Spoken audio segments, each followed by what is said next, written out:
Communiqué officiel.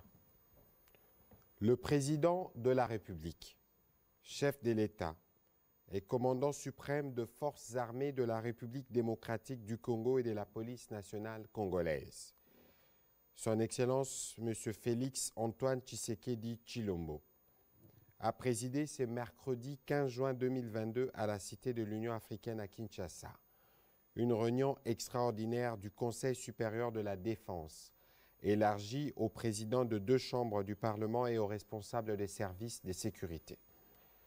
La situation sécuritaire à l'est de notre pays, particulièrement dans les territoires de Rutshuru, marqués par l'occupation et les pillages de la cité de Bunagana par le Rwanda, sous couvert des terroristes du M23, était au centre de cette réunion. Cet acte constitue une énième agression et une violation délibérée de l'intégrité territoriale de la République démocratique du Congo. Cette attitude belliqueuse du Rwanda procède d'une stratégie annoncée et programmée de troubler une nouvelle fois la paix et perturber la quiétude de nos paisibles et innocentes populations.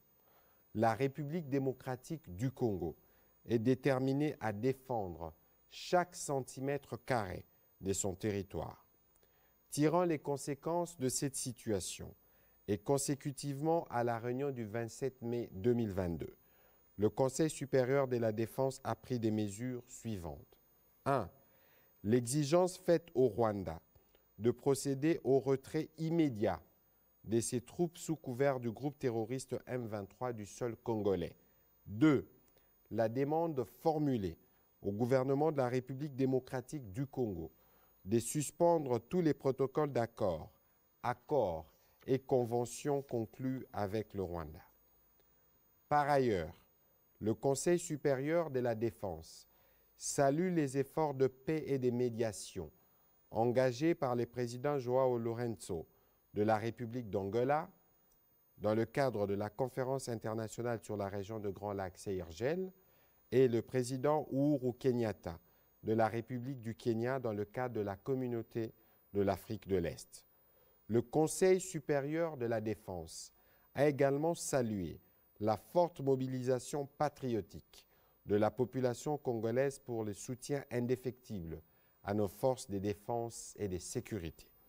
Il a en outre chargé les vice-premiers ministres, ministres de l'Intérieur, Sécurité, Décentralisation et Affaires coutumières et le commissaire général de la police nationale congolaise à prendre toutes les dispositions requises pour éviter la stigmatisation, la chasse à l'homme et tout autre acte de nature à troubler l'ordre public, l'unité et la cohésion nationale durant cette période. Le Conseil supérieur de la défense a réaffirmé la volonté de la République démocratique du Congo de poursuivre le processus de paix de Nairobi en cours pour la pacification de l'Est du pays et de toute la sous-région. Le Conseil supérieur de la défense a demandé au gouvernement d'assurer une prise en charge immédiate de la population congolaise en détresse, victime de ces actes de barbarie et des terrorismes qui ne resteront pas impunis. Enfin, le Conseil supérieur de la défense a encouragé le gouvernement de mettre davantage des moyens nécessaires à la disposition des forces de défense et de sécurité pour assurer la défense et l'intégrité du territoire national. Fait à Kinshasa le 15 juin 2022. Je vous remercie.